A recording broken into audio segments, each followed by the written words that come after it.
Bismillahirrahmanirrahim. Bismillahirrahmanirrahim. Assalamualaikum warahmatullahi wabarakatuh.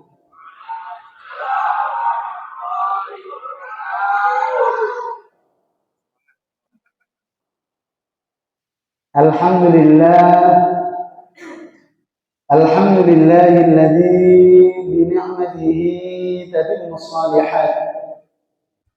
Wassalatu wassalamu ala sayyidis sadat wa ala alihi wa ashabihi ahlil fadaili wal karamat. Qalu subhanaka la ilma lana illa ma 'allamtana innaka antal alimul hakim. Rabbi shrah li sadri wa yassir li amri wahlul 'uqdatam min lisani yafqahu qawli. Radina billahi rabba wa bil islami dina wa bi Muhammadin nabiyya wa rasulah. Allahumma anfa'na bima 'allamtana wa 'allimna ma yanfa'una wa zidna 'ilman nafi'an. Pertama yang kami hormati segenap pengurus Masjid Baitus Salam, wabil khusus Bapak Imam Masjid Baitus Salam, tokoh masyarakat serta seluruh jamaah yang hadir pada malam hari ini. Bersyukur kita kepada Allah dengan sama-sama kita mengucapkan Alhamdulillahi Rabbil Alamin atas segala nikmat dan karunia yang telah Allah berikan kepada kita. Bersolawat kepada Rasulullah dengan sama-sama kita mengucapkan Allahumma salli ala Sayyidina Muhammad wa ala ali Sayyidina Muhammad. Jamaah yang dimuliakan oleh Allah, pada malam hari ini ada sesuatu yang berbeda dalam kajian rutin kita ba'da maghrib. Entah karena memang selepas ini akan ada acara, karena rata-rata pakai baju putih, atau karena memang ini sebagai bentuk kegembiraan menyambut Ramadan. Jadi semangat ibadahnya itu sudah kita gas dari awal sebelum Ramadan. Tapi harapannya mudah-mudahan nggak cuma semangat di awal saja. Karena kami melihat sudah ada tenda di depan. Pak, ada tenda. Nah, itu ada tenda. Tenda salah satu fungsinya nanti untuk, ya kan kemarin kami tanya itu kenapa Pak di depan itu agak di semen berapa meter? Oh ya Ustaz, nanti membeludak jamaah ini. Kalau sholat tarawih malam pertama 2, 3 itu membeludak jamaah, sehingga difasilitasi dengan tenda. Ada satu masjid yang mudah-mudahan ini tidak terjadi di Masjid Baitus Salam, sewa tenda karena masjid tak muat menampung jamaah sholat tarawih. Malam 10 pertama tenda itu masih ada. Mulai hilang tenda itu malam ke-16. Udah nggak ada lagi tendanya. Kemudian kami tanya ke pengurus masjid, Pak, mengapa tenda sudah dilepaskan? Tarawih masih lama. Kemudian pengurus menjawab, mubazir Ustaz, kami tenda ini sewa. Kalau saya sewa 1 bulan penuh, itu mubazir 15 harinya. Karena nggak kepakai ini tenda. Yang di awal-awal jamaah membeludak itu kita harus pakai tenda, itu di awal aja. Nanti menjelang 10 malam terakhir, 15 malam terakhir, sudah nggak di masjid lagi tarawihnya, di mall. Karena THR udah cair. Nah, mudah-mudahan tenda kita tidak terjadi semacam itu. Mudah-mudahan, yakin aja dulu. Karena dilihat dari semangatnya menjawab salam tadi, wah, ini entah karena semangat, entah marah tadi menjawab salamnya.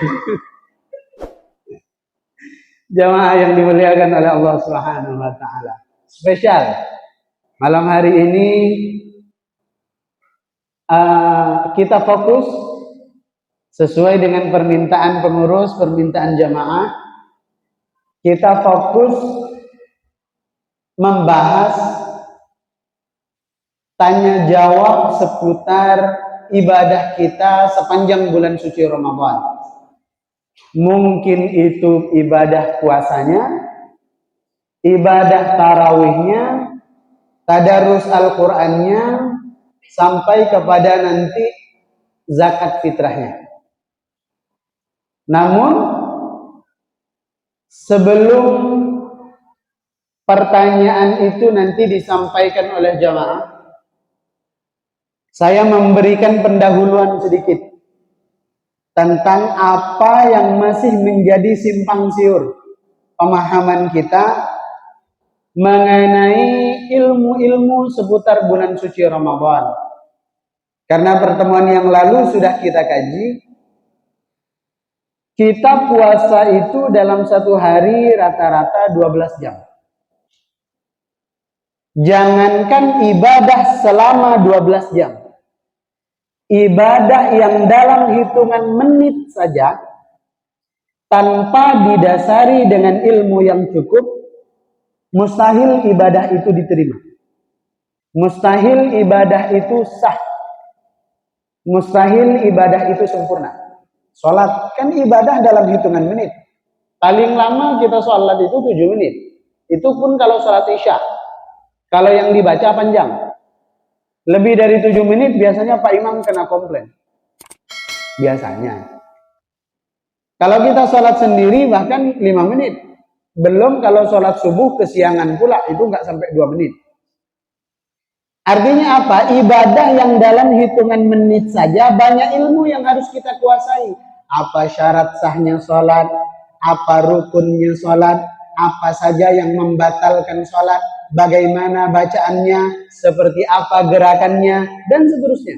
Padahal hanya dalam hitungan menit. Lantas bagaimana ibadah kita yang durasinya kurang lebih 12 jam?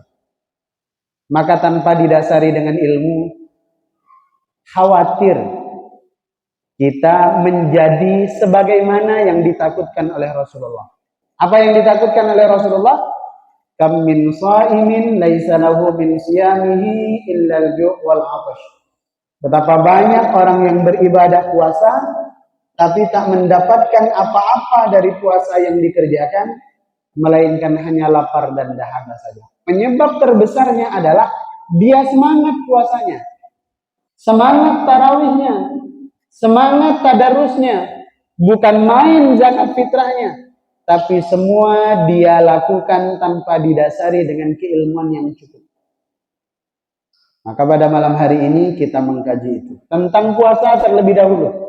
Saya langsung fokus ke sesuatu yang menurut kami paling banyak ditanyakan oleh jamaah.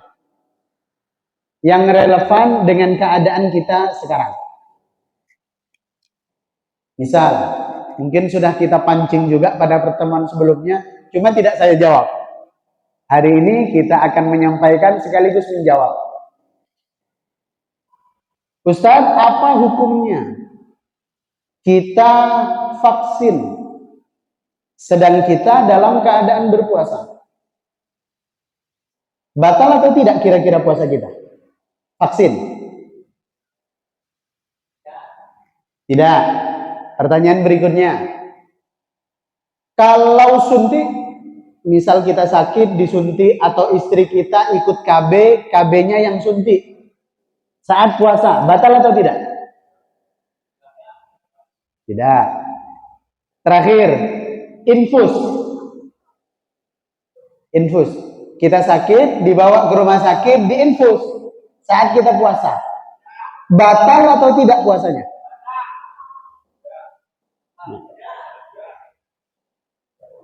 Maksudnya suaranya jangan terlalu lantang biar kalau salah nggak malu gitu. Tapi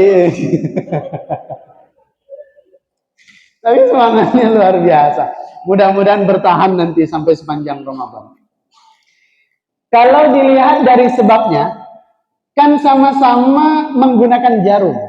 Vaksin pakai jarum, suntik KB, suntik berobat pakai jarum, infus pakai jarum. Kesamaan yang kedua, sama-sama ada cairan yang dimasukkan ke tubuh. Vaksin ada, suntik sakit atau KB ada, termasuk juga infus ada. Dua tidak membatalkan puasa, yang satu membatalkan puasa. Suntik vaksin atau suntik karena kita sakit, suntik istri kita jadwalnya suntik KB, itu tidak membatalkan puasa. Mengapa? Karena yang dimasukkan adalah murni obat. Tidak ada unsur di dalam suntikan itu yang bisa menambah energi kita. Maka sepakat para ulama, vaksin, obat, KB atau sejenisnya tidak membatalkan puasa. Lantas mengapa infus membatalkan puasa? Karena cairan dalam infus itu sebagian besar adalah pengganti asupan makanan. Yang kalau kita sakit makannya kurang selera, terbantu energi itu dari cairan infus. Makanya tak dibenarkan. Loh, Bapak kok kemana-mana pakai infus di bulan puasa sakit? Enggak Ustaz. Terus kenapa? Biar enggak haus. Memang tidak haus. Karena memang itu salah satu isinya nutrisi untuk tubuh, energi untuk tubuh. Maka sepakat para ulama infus membatalkan puasa. Lagi. Tadi kan kasusnya memasukkan cairan ke dalam tubuh. Lantas kalau kasusnya dibalik, mengeluarkan cairan dalam tubuh. Misal, bekam. Kan mengeluarkan darah yang ada di dalam tubuh. Atau misalnya donor darah mengeluarkan darah dari dalam tubuh. Pertanyaannya, orang yang berpuasa kemudian dia bekam, batal atau tidak puasanya? Orang yang berpuasa dan dia donor darah, apa hukum puasanya? Batal atau tidak? Keduanya sama-sama tidak batal. Kita mau bekam saat kita berpuasa boleh, tapi perlu digaris bawah. Bekam saat kita berpuasa itu makruh untuk ibadah puasa kita. Tidak sampai batal, tapi makruh. Artinya, kalau semisal bekam itu bisa kita geser ke malam hari, maka sebaiknya malam hari. Saat kita sudah tidak berpuasa. Tapi kalau mau nggak mau, kalau terpaksa, ini mau nggak mau mesti dibekam. Karena ada penyumbatan, ada pengentalan darah, ada segala macam, mesti dibekam. Lanjut, puasanya tidak batal. Termasuk donor darah. Donor darah ini bisa boleh, bisa makruh, bisa haram saat kita puasa. Pertama, bisa boleh kalau saat mendonorkan darah tidak mengurangi stamina kita saat kita berpuasa. Pokoknya nggak ada beda. Mau kita donor darah atau nggak donor darah, badan tetap fit. Bahkan ada beberapa jamaah untuk menjaga kebugaran tubuh, dalam beberapa bulan sekali dia aktif donor darah. Maka lakukan, boleh. Puasanya tidak batal. Menjadi makruh apabila dengan donor darah stamina kita menjadi berkurang, jadi loyo, jadi lemas. Itu makruh karena nanti khawatir berpengaruh kepada kuat atau tidaknya kita berpuasa. Menjadi haram apabila sampai membahayakan tubuh kita. Ini tentang mengeluarkan cairan dari dalam tubuh. Lagi jamaah, ini masih banyak ini. Kita mandi,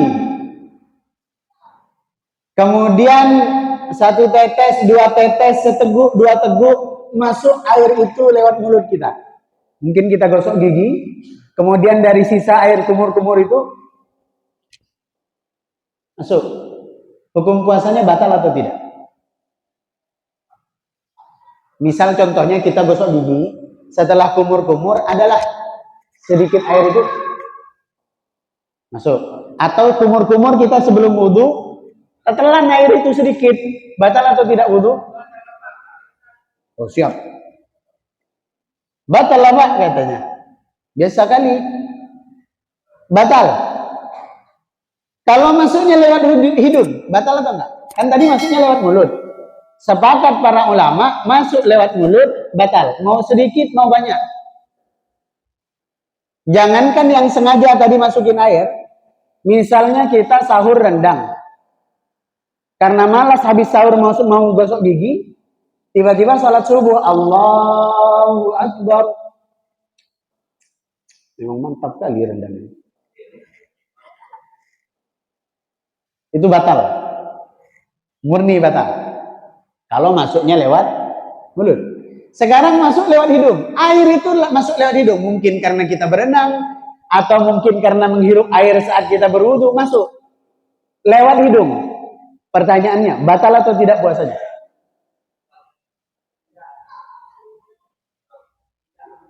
Tidak, batal. Nanti saya jawab di terakhir. Masuk lewat mulut, masuk lewat hidung. Kalau masuk lewat telinga, contohnya kita mandi, kalau kurang berhati-hati kan kadang-kadang airnya masuk. Sampai telinga kita itu rasanya apa? Berkurang pendengarannya karena masuk air. Meskipun nanti air itu akan keluar, tapi masuk. Batal atau enggak puasanya? Tak sengaja? Ya enggak mungkin orang sengaja tuang air ke hidung. Maka ulama menyebut, masuk sesuatu, apapun, masuk sesuatu ke dalam tubuh kita, melalui 5 rongga, secara otomatis batal puasa kita. Apa 5 rongga tersebut? 1, 2, 3, kanan kiri, 4, 5. Masuk sesuatu ke dalam 5 rongga tubuh itu, mau cairan, mau benda padat, mau masuk kemudian nggak keluar lagi, atau masuk tapi keluar lagi, jelas membatalkan puasa. Berarti kalau begitu kita ngupil, itu batal atau tidak puasanya? Kan tadi secara teori, masuknya benda cair atau benda padat ke 5 lubang, otomatis batal puasa. Kalau kita ngupil, kan jari-jari masuk, batal atau tidak puasanya?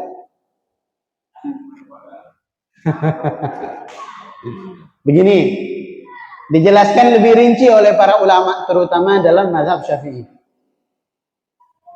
5 rongga tubuh tadi itu terdapat batasan-batasannya. Kalau tidak melewati batas itu, tidak batal puasa. Tapi kalau melewati batas itu, batal puasa. Mulut misalnya. Kalau kita punya istri di rumah, yang kadang-kadang suka bertanya, sebenarnya kalau kita masak menu buka sore hari itu Ustaz, kita icip-icip dulu, kolaknya diicip, sayurnya diicip, bumbu rendangnya diicip, itu kira-kira batal atau enggak puasanya? Maka poinnya bukan dinyicip. Poinnya adalah yang dicicip itu ditelan apa enggak? Kalau sampai melewati tenggorokan sini, sampai lewat dia, rendangnya dicicip, kolaknya dicicip, marjannya dicicip. Begitu orang buka puasa, Allahumma lakasumtu, dia juga baca Allahumma lakasumtu. Udah kenyang, udah semua dicicip tadi. Maka persoalannya, selagi yang dicicip itu tidak sampai ditelan, artinya habis dicicip ada rasa. Pas nih asin, habis itu dilepeh, diludah, maka nggak batal puasa. Kita nggak ngomong makruh ya, kita ngomong batal atau tidak puasanya. Yang jelas selagi nggak sampai ditelan, Pak Hakim jangan dipraktekkan. Ini kadang terlampau cerdas. Ini saya sampaikan kasusnya untuk ibu-ibu yang masak. Pak Hakim di rumah nggak ikut masak, nggak usah sok ikut-ikutan mau nyicip. Jemaah sekalian yang dimuliakan oleh Allah, selagi tidak melewati sini, nggak batal. Sekarang hidung, sama ada batasannya juga. Kalau jamaah rasa, di hidung sininya ada tulang. Ada tulang. Yang kalau kita ngupil, dengan jari manapun, itu pasti mentok di tulang sini. Saya ngupil nih. Mentok di tulang. Ketika saya ngupil, melewati batasan tulang itu, maka secara otomatis batal puasa. Contoh, kan kalau pakai jari, nggak mungkin melewati tulang itu. Tapi kalau jarinya ada kukunya yang lewat,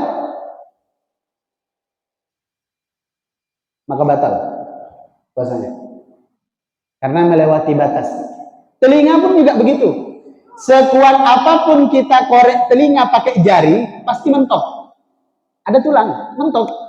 Pakai ini pun mentok. Pasti mentok. Tapi otomatis batal kalau melewati batasan mentok ini. Caranya gimana?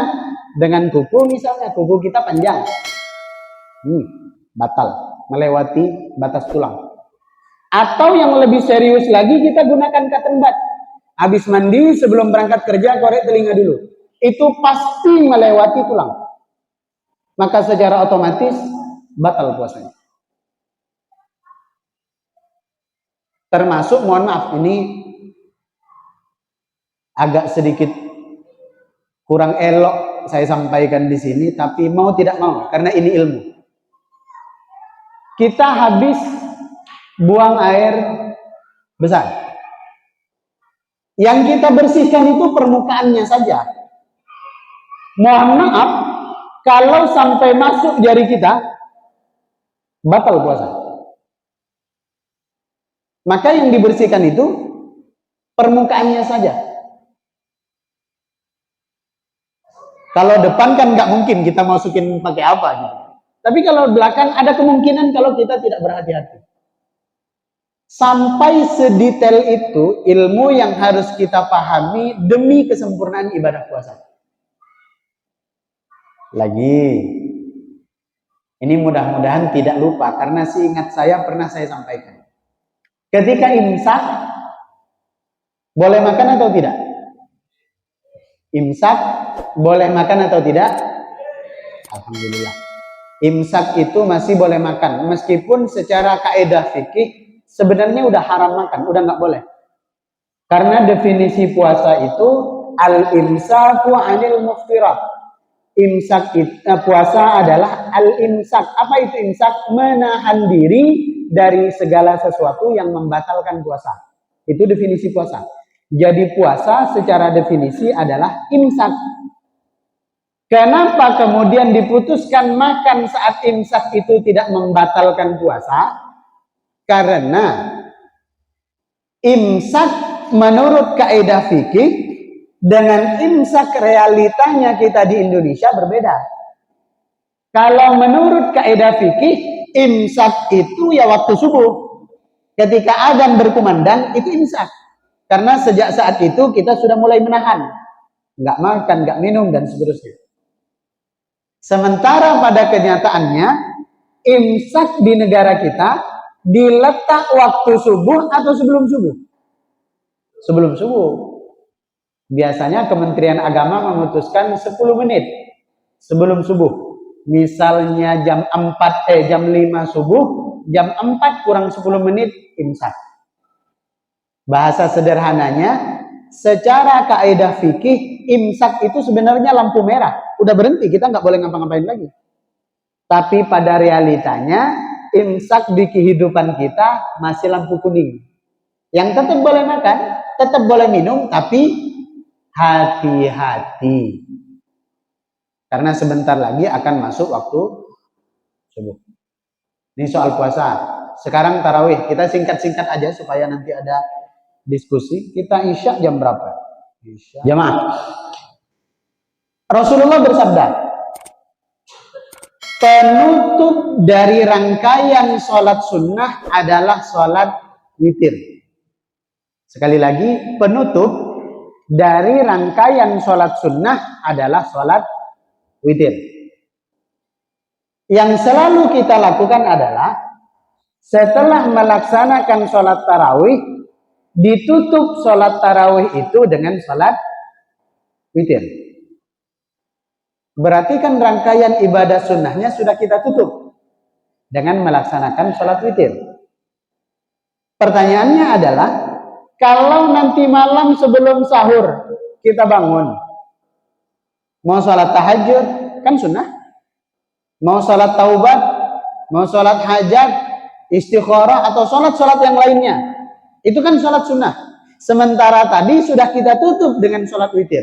Masih boleh atau tidak kita melaksanakan sholat sunnah malam hari, padahal tadinya sudah kita tutup dengan sholat witir? Boleh atau tidak? Karena kalau salah paham, nanti bisa jadi keliru. Kelirunya adalah setelah sholat tarawih, assalamualaikum warahmatullahi, assalamualaikum warahmatullahi, pulang. Ketika ditanya, Bapak kenapa pulang? Nanti malam saya masih mau sholat tahajud. Kan kata Nabi, kalau sudah ditutup sama witir, ya udah. Sementara nanti malam saya masih mau tahajud, masih sholat taubat dan segala macamnya. Maka ulama menyampaikan, meskipun sudah kita akhiri sholat tarawih itu dengan sholat witir, malam harinya tetap diperbolehkan melaksanakan sholat sunnah, apapun sholat sunnahnya. Yang tidak boleh adalah mengulang sholat witirnya. Misal, habis tarawih kan ditutup sama witir. Nanti malam sholat tahajud, sholat hajat, sholat taubat, sholat istikharah ditutup sama witir. Nah, itu yang tak boleh. Karena dalam hadis lain Nabi bersabda, la witrani fil lailah. Tidak ada dua witir dalam satu malam. Jadi kita mau pilih bermakmum witirnya kepada Pak Imam, boleh. Jangan disalahkan. Atau ada yang memilih pulang karena mau witirnya nanti malam saja, pun tidak salah. Lagi terakhir, sebelum nanti kita diskusi, mungkin tadi ada yang tak sempat saya jelaskan atau mungkin ada pertanyaan yang belum kita kaji tadi. Zakat fitrah. Kapan wajibnya seorang muslim membayar zakat fitrah? Wajib. Kapan waktu wajib membayar zakat fitrah? Kapan? Apa karena tadi disinggung jangan terlalu kenceng, kalau salah biar nggak malu, jadi hilang suaranya. Jadi gimana Pak? Wajibnya kita bayar zakat fitrah itu kapan? Awal Ramadan?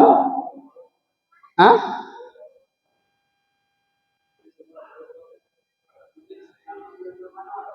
Waktu wajib seorang muslim membayar zakat fitrah ketika sudah masuk 1 Syawal, ditandai dengan berkumandangnya azan maghrib, malam kita takbiran, sampai waktu terakhir sebelum khatib naik ke mimbar. Itu waktu wajib. Maksudnya apa? Hidup dia di waktu itu, maka wajib dia membayar zakat fitrah. Begitupun sebaliknya, yang tidak wajib membayar membayar zakat fitrah. Contoh, biar bingung. Istri kita hamil,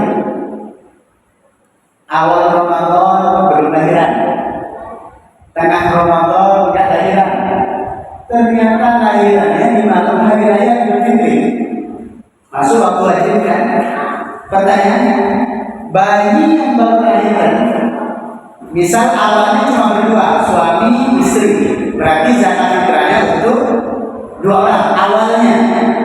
Tapi karena malam hari raya lahir bayi, entah laki-laki entah perempuan, lahir di malam hari raya atau lahir di pagi hari raya sebelum khatib naik mimbar, wajib atau tidak bayar zakat fitrah? Wajib. Ini yang dimaksud waktu wajib bayar zakat fitrah. Pun sebaliknya, ada orang yang 10 malam pertama Ramadan sunat, tarawihnya lagi, tadarusnya lagi, pokoknya luar biasa. 10 malam kedua sehat, tiba-tiba malam ke-17 meninggal wafat. Sementara dia belum membayar zakat fitrah. Pertanyaannya, wajib atau tidak dia membayar zakat fitrah? Tidak wajib. Kenapa? Dia tidak hidup di waktu-waktu wajib. Jangan dipahami waktu wajib ini, oh berarti kita bayar zakat fitrahnya malam takbiran. Saya tidak menyarankan bayar zakat fitrah itu di waktu-waktu akhir. Kenapa? Jamaah zalim kepada panitia amil zakat. Iya, kenapa zalim? Nanti repot panitia amil zakat mau menentukan siapa. Sementara itu udah malam hari raya, orang udah pada sibuk masak, orang udah sibuk pakai baju baru, bikin kue. Sempat lagi. Maka saya menyarankan betul, mengingatkan betul kepada diri saya pribadi dan kepada seluruh jamaah. Kalau sudah ada uangnya atau ada berasnya, segerakan bayar zakat fitrah.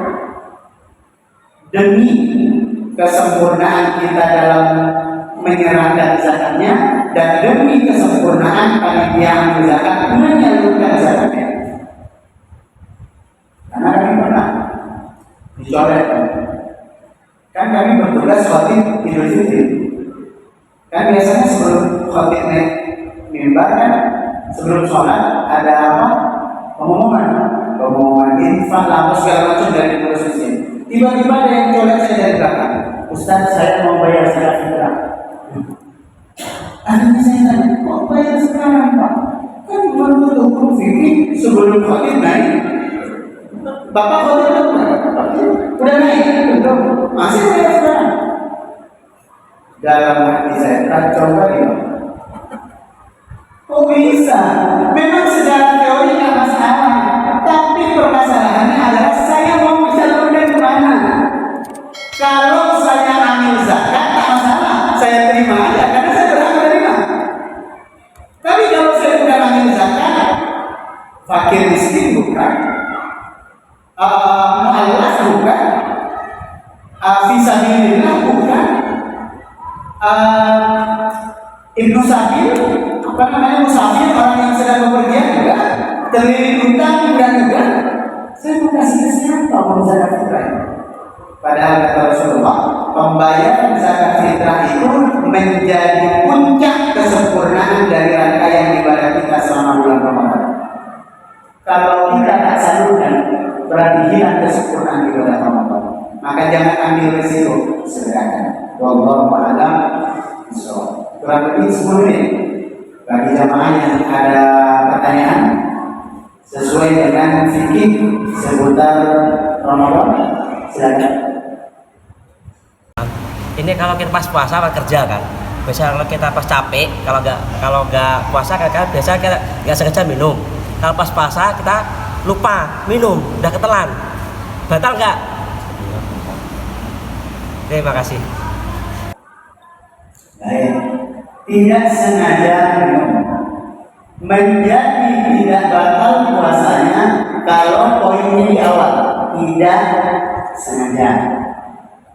Tapi ternyata waktu berkeringat, habis goro, habis mencat rumah karena hari raya, capek. Buka kulkas, ada minuman ini kita minum. Lupa, nggak masalah.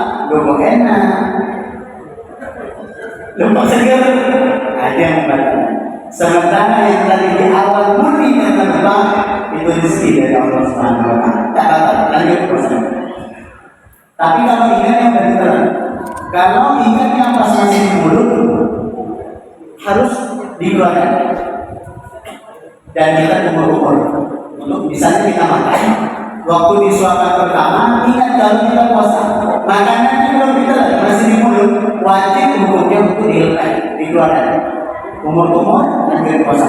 Jangan keluar nanti saya puasa, kamu bukan ini. Kita lanjutkan. Allah Maha.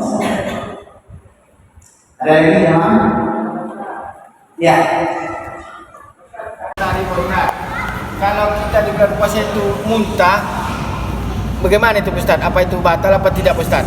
Dengan kita muntahnya ini, kadang muntah. Kita ini kan muntahnya ini kan kita karena nggak makan satu hari, perut kita ini kan kalau ada penyakit makan dia mual itu Ustaz.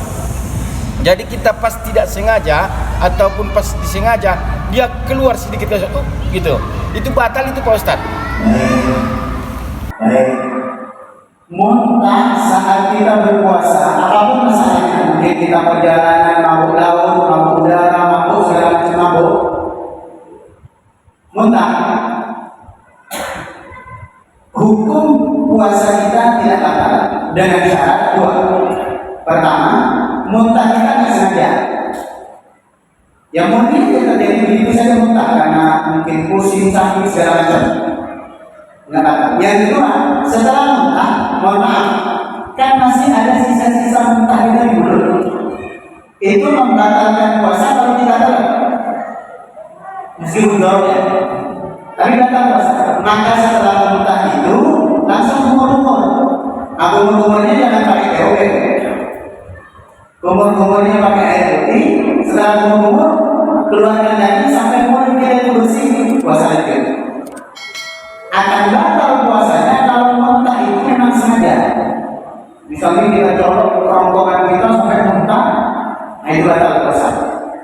Atau memang sengaja mencium aroma-aroma yang kita nggak suka sampai menyebabkan kita muntah, sengaja tapi batal puasa. Allah Maha. Silakan jalan dari ini.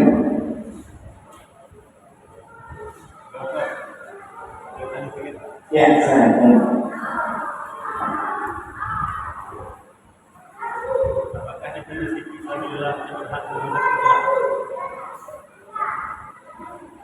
Fisabilillah dalam hal zakat.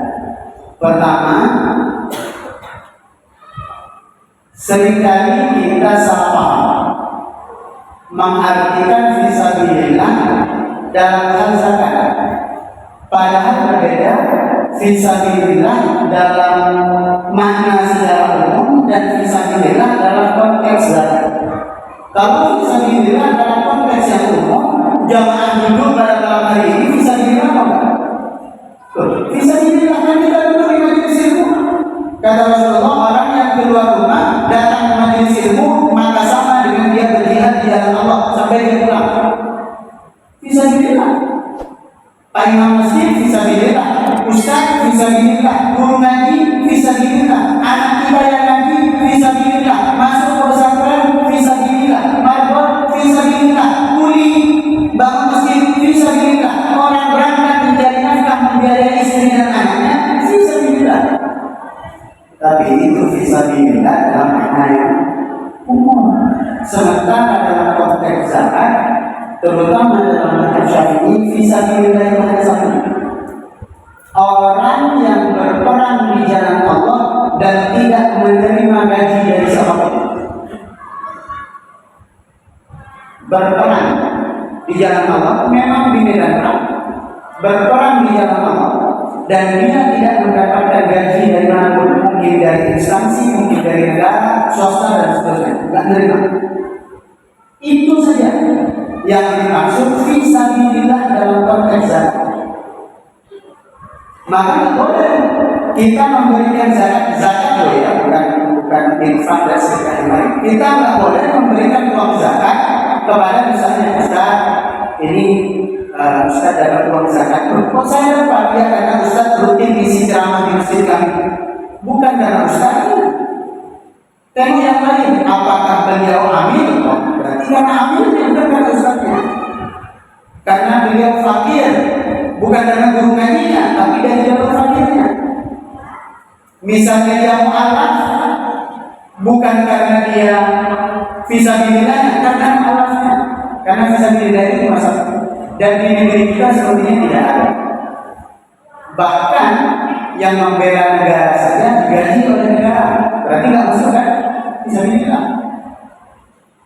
Yang mungkin fisabilillah itu saudara kita di Palestina, yang dia membela tanah airnya digaji oleh siapapun melawan kejadian Zionis. Nah itu masuk dari jalur fisabilillah. Nah ini kadang-kadang semuanya fisabilillah. Sekali lagi, dari 8 jalur itu hanya 2 yang sepertinya sudah tidak relevan di tempat kita. Pertama, fisabilillah. Oleh teman, berarti itulah. Pertama fisabilillah, yang kedua rikob.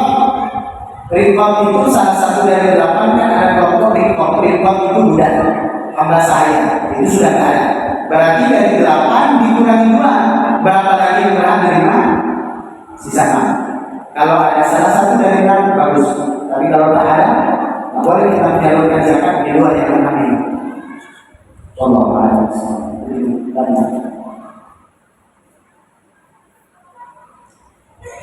terakhir, sebelum kita ada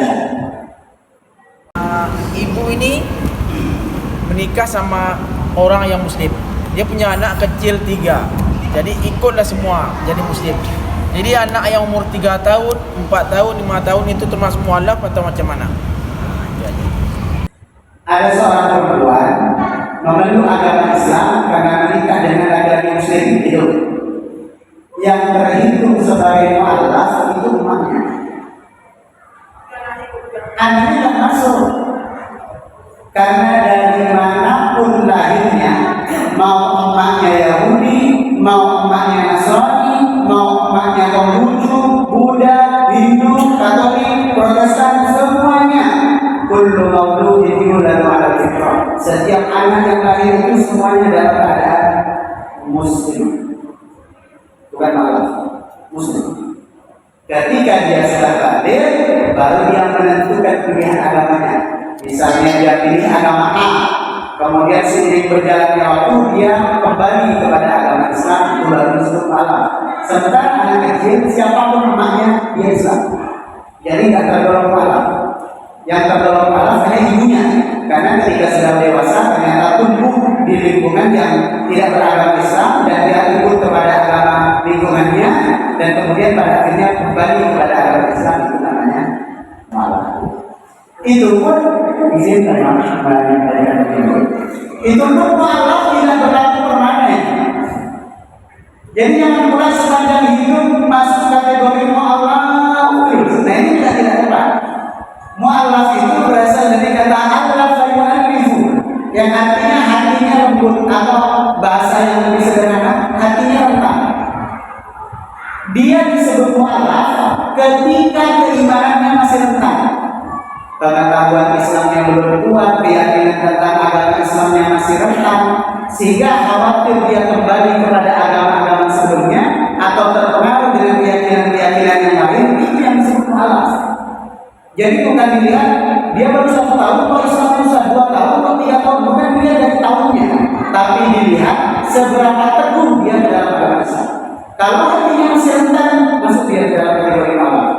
Tapi kalau sudah yakin, bahkan kadang-kadang mu'alaf ini imanannya lebih kuat daripada kita Islam dari lahir, karena mereka mengalami perjalanan spiritual yang imannya lebih kokoh daripada kita yang Islam iman ikut mak bapak. Maka tak terdorong lagi mu'alaf. Ini sedikit penjelasan. Wallahu a'lam. Baik teman, sudah masuk Indonesia. Mudah-mudahan sedikit kajian kita mengenai ilmu seputar Ramadan bisa kita ingat, termasuk juga bisa kita jadikan bekal untuk kesempurnaan ibadah kita sepanjang bulan suci Ramadan. Dan mudah-mudahan Ramadan tahun ini menjadi Ramadan yang terbaik dibanding Ramadan kita yang lalu.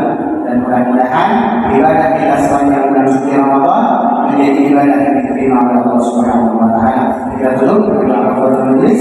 Subhanallahumma wa bihamdika asyhadu an la ilaha illa anta astaghfiruka wa atubu ilaik. Kurang lebih mohon maaf. Assalamualaikum warahmatullahi wabarakatuh.